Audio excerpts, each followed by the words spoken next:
Bismillahirrahmanirrahim. Assalamualaikum warahmatullahi wabarakatuh.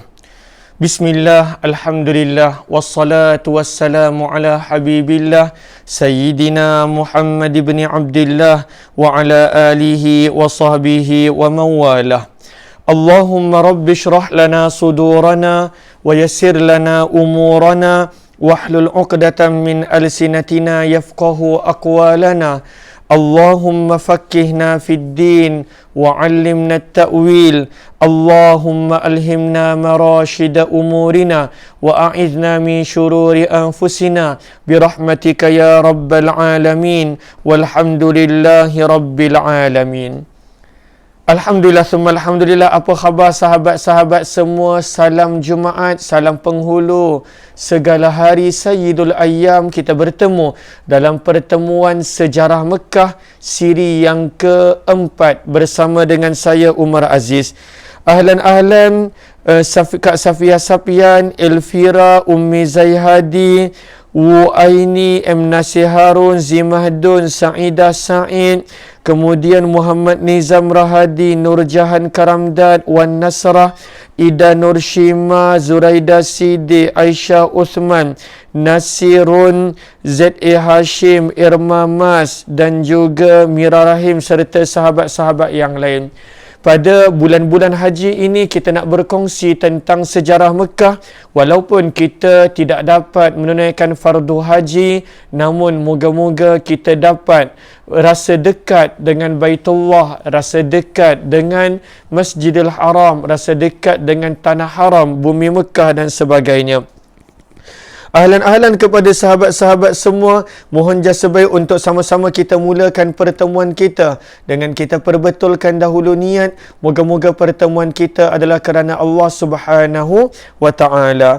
Nawaitu ta'alluma wa ta'lim wa tadhakkura wa tadhkir wa naf'a wal intifa' wal ifadata wal istifadah wal hatha ala tamassuki bi kitabillah wa sunnati rasulillah sallallahu alaihi wasallam wa الدعاء إلى الهدى والدلالة على الخير ابتغاء وجه الله ومرضاته وقربه وثوابه آمين آمين يا رب العالمين. آمين آمين يا رب العالمين. Apa kata kita mulakan pertemuan kita dengan mohon jasa baik sahabat-sahabat untuk bantu share, bantu untuk kongsi, bantu untuk sebar luas, tag rakan-rakan yang lain. Moga-moga lebih ramai yang beroleh manfaat. Hari ini kita nak sambung bicara kita, sharing kita, pertemuan kita dengan tajuk Miqat Ihram. Lalu semalam kita telah selesai tajuk berkenaan tentang Allahumma salli ala Sayyidina Muhammad. Kita telah selesai tajuk berkenaan tentang sempadan perbatasan Tanah Haram, Tanah Suci Mekah. Kita nak belajar tentang miqat. Lalu miqat, kalau kita belajar daripada sudut fiqh, ada yang dipanggil miqat berbentuk waktu dan zaman. Miqat zamani. Maka miqat zamani adalah bermaksud tempoh yang sah untuk berihram haji.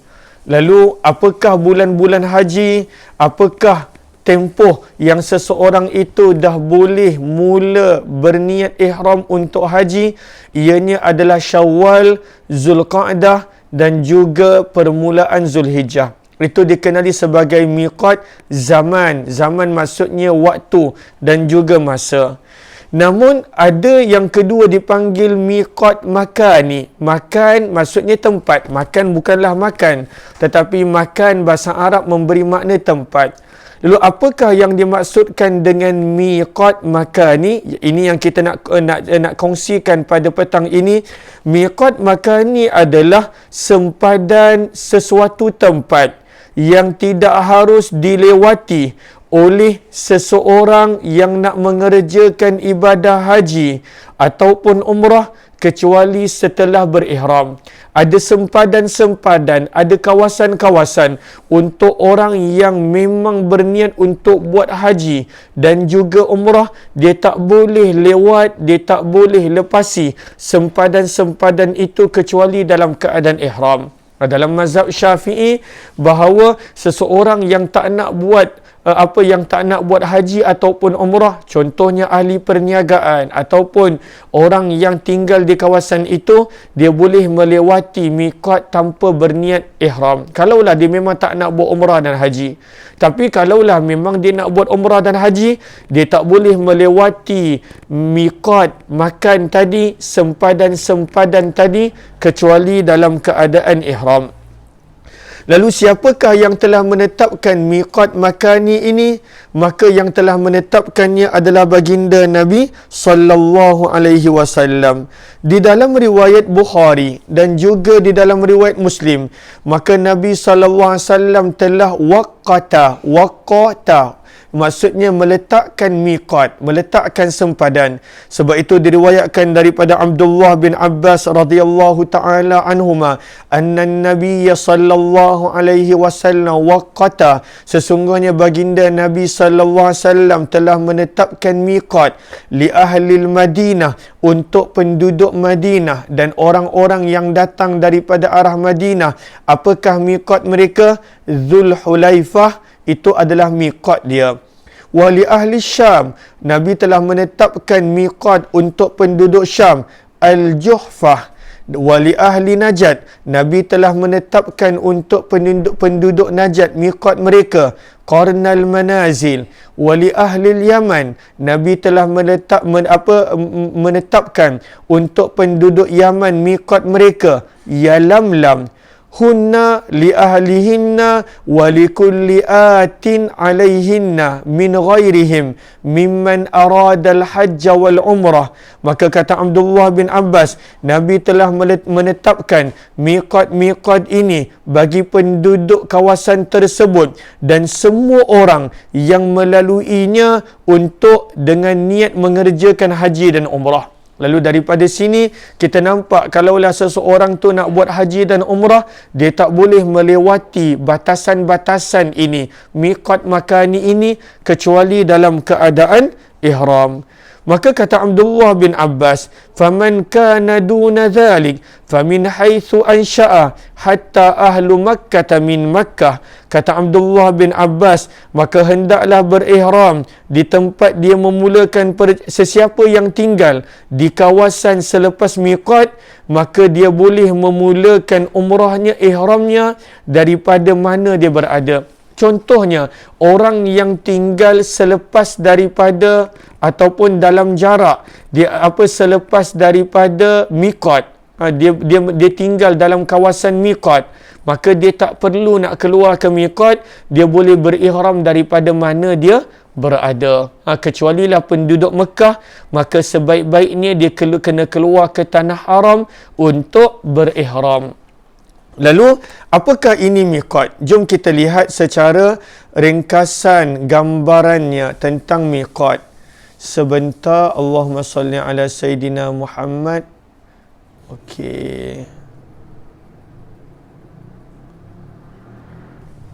Mana tadi gambar dia? Nak mencari ni.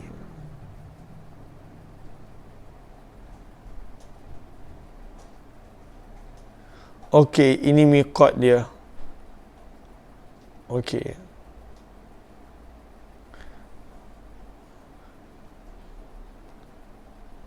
Okey, ini secara ringkas. Ini secara ringkas. Kalau kita nampak di sini, maka kita nampak orang yang datang daripada Al-Madinah Munawwarah, daripada arah utara, daripada arah Madinah, maka dia mesti bermiqat daripada Bir Ali, dikenali sebagai Bir Ali, dikenali sebagai Zulhulaifah, dikenali sebagai Masjid Syajarah. Banyak nama dia merujuk kepada tempat yang sama. Orang yang datang daripada arah Iraq, maka dia berniat daripada Zatu Irq. Orang yang datang daripada arah Taif dan sebagainya, maka Qarnul Manazil. Orang yang datang daripada arah selatan, daripada arah Yaman, maka Yalamlam. Dan kemudian orang yang datang daripada arah Syam, daripada arah ni, maka adalah Juhfah. maka ini adalah miqat dia. Kita nampak ada garisannya di situ, maka ini adalah miqat untuk orang yang nak pergi ke Baitullah dengan niat haji ataupun umrah daripada luar kawasan miqat tersebut. Adapun orang yang tinggal dalam kawasan miqat, dia boleh berniat ihram daripada rumahnya. Orang yang daripada dalam kawasan miqat, maka dia boleh berniat daripada rumahnya. Sebaliknya, orang Mekah, maka pada waktu itu dia hendaklah keluar ke tanah haram. Dia hendaklah keluar ke tanah haram, keluar daripada tanah haram, contohnya Tan'im dan sebagainya, untuk berniat. Itu untuk penduduk Mekah, untuk orang yang berada di dalam Mekah. Okey. Lalu saya harap penjelasan ini adalah jelas sebentar. Okey. Jom kita lihat miqat-miqat. Maka miqat yang paling dekat dengan Masjidil Haram adalah Qarnul Manazil. Ini daripada sudut jarak dia. Sahabat-sahabat boleh catat. Anggaran miqat daripada Qarnul Manazil menuju ke Masjidil Haram lebih kurang 80 km. Selalunya kita singgah dekat miqat Qarnul Manazil ini ketika mana kita pergi ke Taif. Kita pergi ke Taif ataupun kita datang daripada arah Taif. Kemudian miqat yang kedua adalah Zatu Irq. Zatu Irq lebih kurang 90 km daripada Masjidil Haram. Yang ketiga adalah Yalamlam. Yalamlam lebih kurang 130 km daripada Masjidil Haram. Yang keempat adalah Juhfah, lebih kurang 187 km daripada Masjidil Haram. Dan yang kelima adalah, ini kita biasa buat bila kita datang masuk Madinah dulu baru ke Mekah, iaitu Zulhulaifah, yang mana jaraknya lebih kurang 410 km lebih kurang daripada Mekah. Jom kita lihat satu persatu secara ringkas sejarahnya. Maka kita nak pergi dahulu berkongsi tentang masjid, tentang Zulhulaifah. Zulhulaifah untuk orang yang datang daripada Madinah ataupun yang datang daripada arah Madinah. Lalu Zulhulaifah ini banyak nama. Dikenali sebagai Zulhulaifah, dikenali sebagai Bir Ali ataupun kalau pluralnya Abyar Ali. Dikenali juga sebagai Masjid Syajarah. Ini merujuk kepada tempat yang sama, iaitu tempat yang mana Nabi SAW pernah berihram ketika mana pada Hajjatul Wada' di kawasan ini, dan juga pada umrah Nabi SAW pada Umratul Qadha tahun yang ke-7 Hijrah dan pada Umratul Hudaybiyah tahun yang ke-6 Hijrah. Maka yang kalau kita baca dalam kitab Ar-Rahiqul Maktum, waktu tahun yang ke-10 Hijrah pada Hajjatul Wada', Nabi bahkan berada dekat kawasan Masjid Syajarah ini selama tempoh sehari semalam.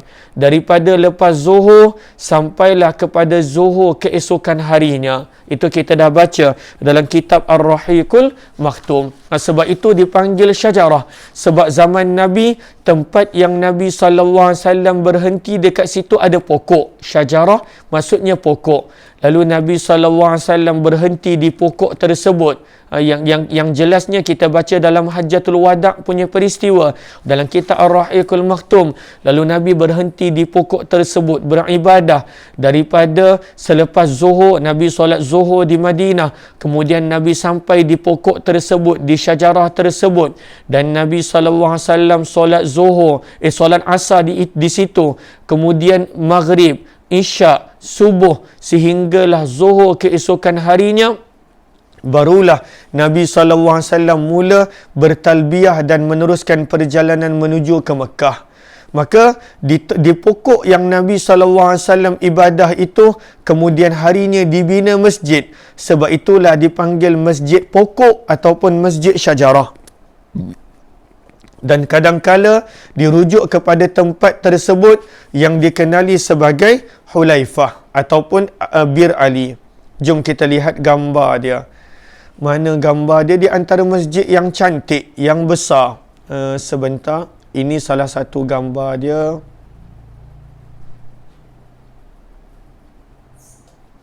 Okey. Ini dia. Kita semua biasa pergi. Untuk orang yang pergi umrah, kita biasa pergi. Dan inilah menjadi cabaran besar untuk mutawif. Kenapa? Sebab pengalaman saya, kebanyakan waktu bila bawa jemaah mesti hilang kat sini. Sebab dia besar.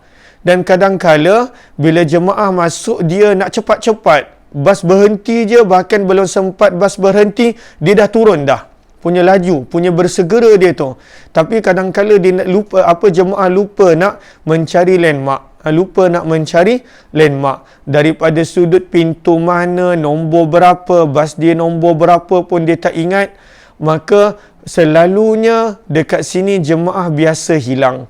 Lalu menjadi satu tugas pula untuk para mutawif nak mencari jemaah. Semua pakai ihram, semua ada name tag, semua rupa sama sebab semua pakai ihram dekat sini. Maka mencari satu ujian juga untuk mencari. Kadang-kala bila telefon pun, maka pada waktu itu jemaah kata, saya dekat pokok ustaz. Kita tengok berapa banyak pokok ada. Saya dekat bas ni ustaz. Kalaulah musim umrah bulan 12, bulan 11 ataupun musim cuti sekolah bulan 3, berapa banyak bas ada kat situ. Ada juga kadang-kala jemaah salah naik bas. Dah satu masalah pula. Dia ingat pada waktu tu bas mana, dia dah naik bas dah. Naik bas yang lain. Sebab kadang-kala satu syarikat sama syarikat. Tapi contohnya pada waktu itu banyak jemaah. Lalu ini antara cabaran-cabaran mutawif pada waktu itu bila jemaah hilang. Bila jemaah hilang, dan memang biasa jemaah hilang di sini. Lalu ini dia Masjid Zulhulaifah ataupun Masjid Syajarah ataupun dikenali sebagai Bir Ali. Kita nak baca sedikit. Maka jarak kawasan ini dengan Mekkatul Mukarramah lebih kurang 410 kilometer.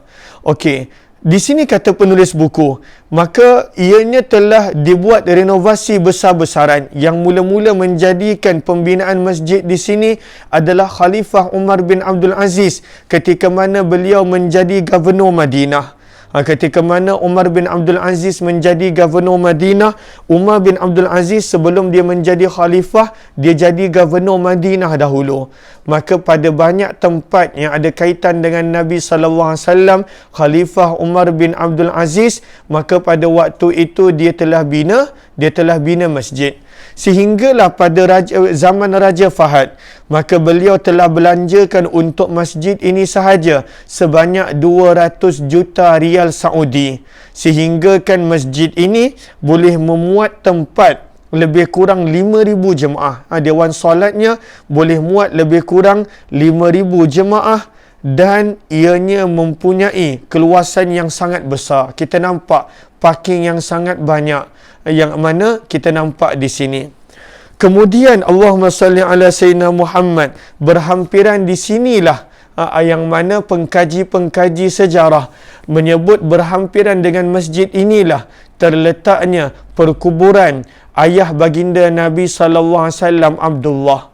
Terletak berhampiran dengan masjid inilah perkuburan ayah baginda Nabi SAW Abdullah. Okey, lalu kita dah selesai dah. Masjid pertama apa nama dia? Dikenali sebagai Masjid Syajarah kerana di tempat masjid ini asalnya adalah pokok yang Nabi berhenti untuk Nabi SAW beribadah, berihram sebelum menuju ke Mekah. Daripada Madinah tak jauh, lebih kurang 10 km. Okey, lalu kebanyakan sahabat-sahabat yang biasa pergi ingat, ini adalah antara gambar dia yang lain. Ini adalah antara gambar dia yang lain. Ini cantik sedikit gambar dia. Kita nampak ini gambar dia yang lain. Luas. Kawasan parking dia sangat luas. Masjidnya pun sangat luas. Okey.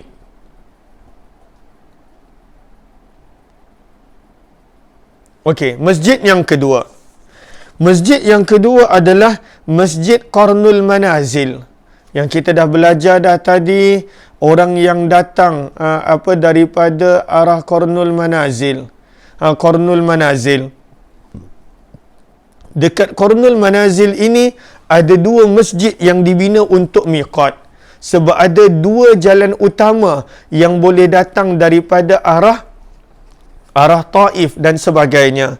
Sebab itu ada dua masjid di sini. Satunya dikenali sebagai Masjid Sailul Kabir dan satu lagi dikenali sebagai Masjid Wadi Muharram. Lalu yang pertamanya Sailul Kabir. Sin ya lam alif lam kaf ba ya ra. Masjid As-Sailul Kabir. Selalunya kalau kita naik bas, kita akan lalu dekat Masjid As-Sailul Kabir. Yang keduanya adalah Masjid Wadi Muharram. Waw alif dal ya wadi.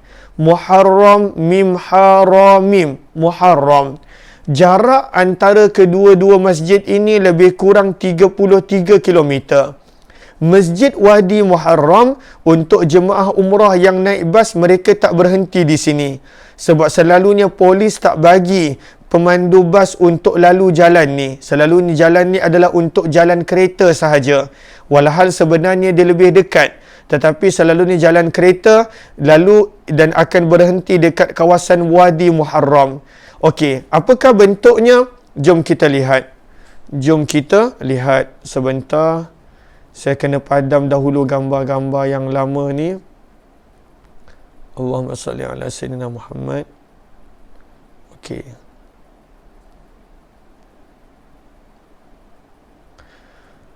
Kita cari masjid Allahumma salli ala Sayyidina Muhammad. Masjid Wadi Muharram. Okey. Okey, ini Masjid As-Sailul Kabir. Ini selalunya kita berhenti kat sini. Ini gambar dia daripada atas. Kat sini pun jemaah selalu tersesat. Kat sini apa pun jemaah selalu tersesat. Nampak semua bentuknya sama.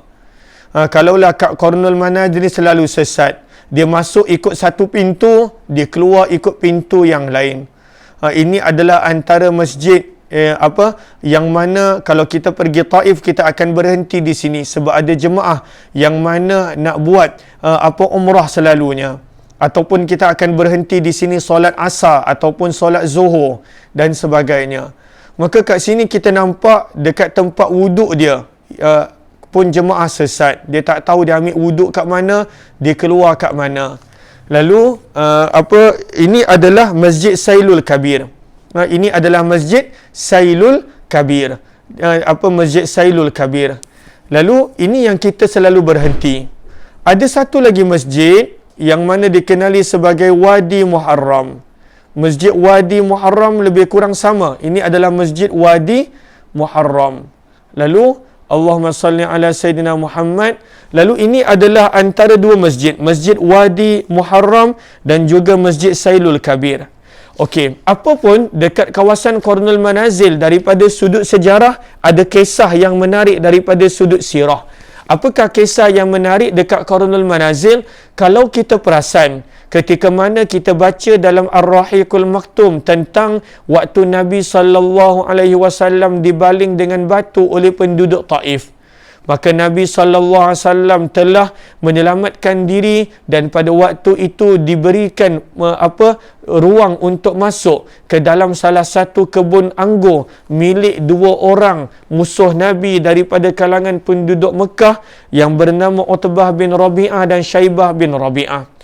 Dekat dalam kebun anggur itu terjadilah peristiwa dialog Nabi dengan Adas yang akhirnya dialah satu-satunya orang yang masuk Islam yang mana merupakan hamba kepada Utbah bin Rabi'ah dan Syaibah bin Rabi'ah. Lalu tempat di mana Adas masuk Islam, kemudian harinya dibina Masjid Adas. Itu kita dah baca dalam kitab Ar-Rahiqul Maktum. Lalu Nabi SAW pada waktu itu Adas hidangkan dengan anggur. Dan Adas masuk Islam. Kemudian Nabi tak duduk lama dekat kebun anggur tersebut. Namun sebelum Nabi SAW keluar daripada kebun anggur tersebut, Nabi SAW telah berdoa dengan doa yang menusuk kalbu, dengan doa yang meruntun jiwa dan perasaan, yang mana Nabi SAW mengadu kepada Allah dengan kata-kata yang penuh indah. Allahumma inni ashku du'fa quwwati wa qillata hilati wa hawani 'alan nas. Doa yang sangat panjang. Ketika mana Nabi tinggalkan kebun anggur tersebut dan Nabi tiba di Qarnul Manazil, maka di sinilah terjadinya pertemuan di antara Nabi dengan malaikat Jibril, yang Jibril bawa bersama dengan baginda pada waktu itu malaikat gunung. Okey. Lalu di manakah Qarnul Manazil?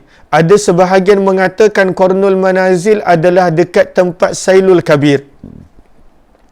Ada mengatakan Qarnul Manazil adalah di Wadi Muharram. Ada kedua-dua pendapat.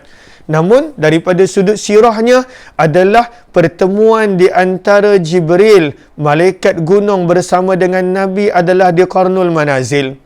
Dan di sinilah pada waktu itu Jibril perintahkan malaikat gunung untuk bertemu dengan Nabi. Lalu malaikat gunung berkata, wahai Muhammad, kalaulah engkau izinkan, kalaulah engkau mahu, nescaya aku akan ambil 2 gunung besar daripada Mekah dan akan kuhempapkan ke atas penduduk-penduduk Taif di atas kelakuan mereka terhadap baginda Nabi SAW.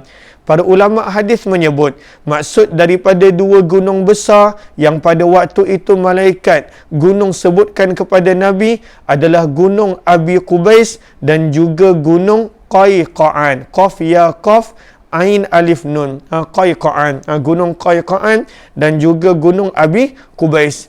Namun Nabi SAW dengan penuh lemah lembut menolak tawaran tersebut dan mengatakan yang baginda berharap anak cucu mereka akan masuk Islam pada kemudian hari.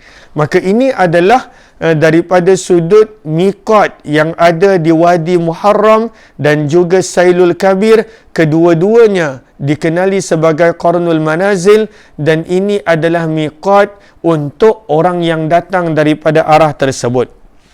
Okey. Kemudian seterusnya Zatu Irq ni kita jarang lalu sebab ianya daripada arah Kufah dan Basrah. Zatu Irq ini adalah masjid dia. Kita tak pernah pergi sebab kita selalunya tak lalu kawasan tersebut. Masjid Zatu Irq rupanya berbentuk seperti itu. Minta maaf, ini Masjid Yalamlam, bukan Zatu Irq. Ini adalah Masjid Yalamlam. Sebentar, tersilap gambar. Okey. Mana dia tadi? Masjid Zatu Irq. Sebentar. Ini Masjid Zuhfah.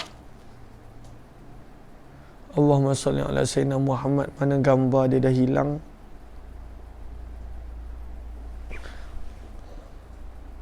Ahlan-ahlan kepada sahabat-sahabat yang baru join.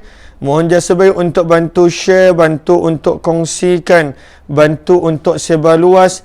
Moga-moga lebih ramai yang beroleh manfaat insya-Allah. Okey, saya tak ada buat masa ni masjid miqat Zatu Irq. Allahumma salli ala Sayyidina Muhammad. Okey. Tapi nanti sahabat-sahabat boleh search, boleh nampak gambar dia. Saya tak ada buat masa ni gambar dia. Saya tak ada. Okey, tak ada. Saya tak ada gambarnya buat masa ni. Masjid Miqat Zatu Irq. Dalam buku ni ada. Dalam buku ni tak dibawa. Masjid Miqat Zatu Irq. Tapi sahabat-sahabat boleh tengok gambar dia. Maka ketika mana Umar bin Khattab pada zamannya membuka dan membina akan beberapa kota. Antara kota yang Sayyidina Umar bin Khattab bina adalah Kufah dan Basrah. Sebab Sayyidina Umar bin Khattab ingin melihat banyak umat Islam berada di kawasan tersebut. Maka Umar bin Khattab telah membina Basrah. Dia bina satu bandar. Umar bin Khattab bina satu bandar. Dia nakkan banyak umat Islam untuk berada di kawasan tersebut. Sebab sebelum ini kawasan tersebut merupakan kubu kuat orang-orang Farsi. Maka beliau telah bina akan Basrah dan kemudian Kufah. Maka ketika mana Umar bin Khattab telah membuka Kufah dan Basrah, maka penduduk Kufah dan Basrah bertanya, apakah miqat untuk kami bila kami nak buat haji dan umrah?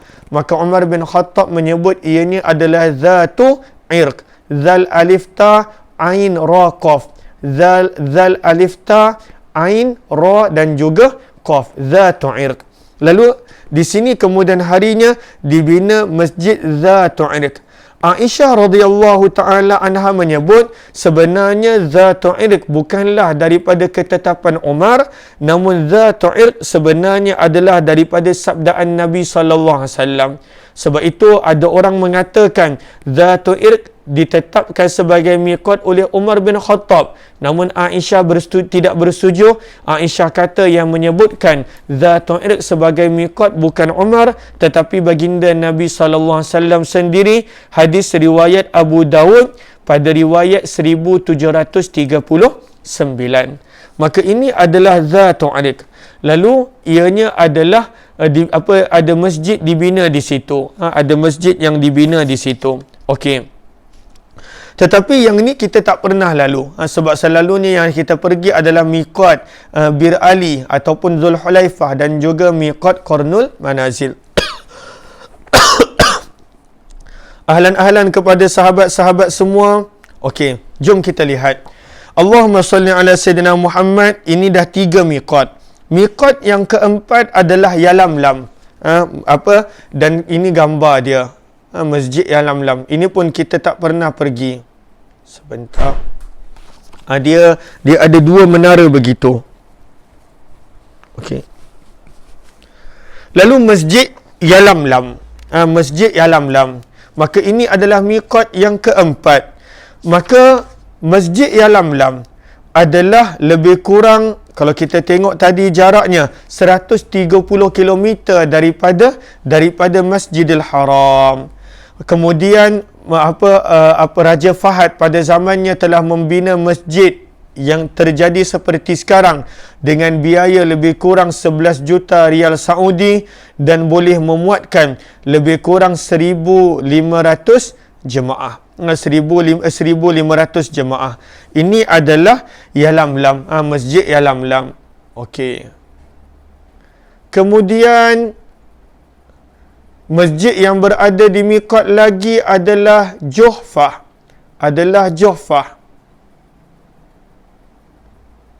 Ini Yalamlam juga. Gambar lain untuk Yalamlam kita boleh nampak daripada gambar lain. Kemudian ini di Masjid Juhfah. Saya tak dapat cari gambar yang cantik. Sebab saya pun Allahumma salli ala Sayyidina Muhammad tak pernah miqat lagi daripada Juhfah.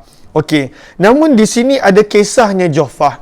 Apakah kisahnya Juhfah? Kalau kita baca dalam kitab Ar-Rahiqul Makhtum, maka di Juhfah inilah baginda Nabi sallallahu alaihi wasallam bertemu dengan keluarganya, iaitu daripada pakcik baginda Abbas bin Abdul Muttalib. Ketika mana sebelum Nabi datang untuk pembukaan kota Mekah, dia telah bertemu dengan baginda Nabi sallallahu alaihi wasallam di Juhfah. Ketika mana Nabi dalam perjalanan daripada Madinah menuju untuk pembukaan kota Mekah. Maka kita belajar, ada setengah riwayat mengatakan Abbas bertemu dengan Nabi di Abwa. Tetapi ada setengah riwayat juga menyebut Abbas pakcik Nabi bertemu dengan baginda Nabi sallallahu alaihi wasallam di Juhfah. Lalu ada setengah riwayat sirah menyebut Abbas bertemu dengan Nabi di Abwa, dan ada setengah riwayat menyebut Abbas pakcik Nabi dia bawa semua keluarga dia bertemu dengan Nabi di Juhfah. Maka ini adalah gambaran Masjid Juhfah. Ini pun kita jarang pergi dan kita jarang lalu. Okey, macam tadi Yalamlam. Yalamlam adalah untuk orang-orang yang datang daripada arah Yaman. Sebab itu kita jarang lalu daripada sana, sebab ianya adalah daripada arah selatan. Lalu ini adalah masjid-masjid yang dibina di sekitar miqat. Kalaulah kita boleh ulang balik tadi, apakah miqat-miqat yang kita biasa pergi adalah Zulhulaifah, ataupun nama lainnya adalah Masjid Syajarah, ataupun nama lainnya adalah Bir Ali. Kemudian miqat yang kita biasa pergi juga adalah Qarnul Manazil. Ada 2 masjid dibina di situ sebagai miqat kerana ada 2 jalan, As-Sailul Kabir dan juga Wadi Muharram. Kemudian miqat-miqat yang kita tak biasa pergi adalah Zatu Irq dan kemudian Juhfah, dan yang kemudiannya adalah Yalamlam. Ini adalah 5 miqat yang disebutkan oleh baginda Nabi sallallahu alaihi wasallam, yang mana Nabi meletakkan ini sebagai miqat, yang mana orang yang nak pergi ke Baitullah dengan niat haji dan umrah hendaklah berniat ihram sebelum melewati akan kawasan miqat ini. Lalu ini adalah tajuk kita pada hari ini. Kita dah berkongsi tentang miqat makani, dan insya-Allah esok kita akan mula masuk tentang cerita tentang Kaabah. Lalu kita akan cerita dahulu tentang nama-nama Kaabah. Kita akan cerita secara ringkas tentang pembangunan Kaabah dan juga kisah-kisah yang lain berkaitan dengan Kaabah. Saya harap pertemuan ini adanya manfaat, adanya sedikit sebanyak ingatan terhadap sejarah Mekah buat setiap daripada kita. Kita jumpa nanti pada petang nanti dengan izin Allah pada program Hamba Ilahi jam 6 petang. Moga-moga bermanfaat. Apa yang baik daripada Allah Subhanahu wa taala, yang tidak daripada kelemahan diri serta kekurangan ilmu. Wabillahi taufiq wal hidayah. Assalamualaikum warahmatullahi wabarakatuh. Kepada sahabat-sahabat yang kali pertama join, jemput join Telegram channel Kuliah Umar Aziz. Kepada sahabat-sahabat yang belum join, jemput untuk bersama dalam Telegram channel Kuliah Umar Aziz. InsyaAllah jika diizinkan Allah, pada salah satu masa nanti kita akan mulakan perkongsian sejarah Mekah pada waktu pagi. Cumanya sekarang ini belum mengizinkan. Rancangannya kita nak mulakan sejarah Mekah pada waktu pagi dan juga pada waktu tengah hari. Buat masa ini kita dapat istiqamahkan waktu tengah hari sahaja, namun moga-moga kita dapat buat juga pada waktu pagi insya-Allah. Terima kasih semua. Kita jumpa lagi. Wabillahi taufiq wal hidayah. Assalamualaikum warahmatullahi wabarakatuh. Jazakumullah khairah. Terima kasih semua.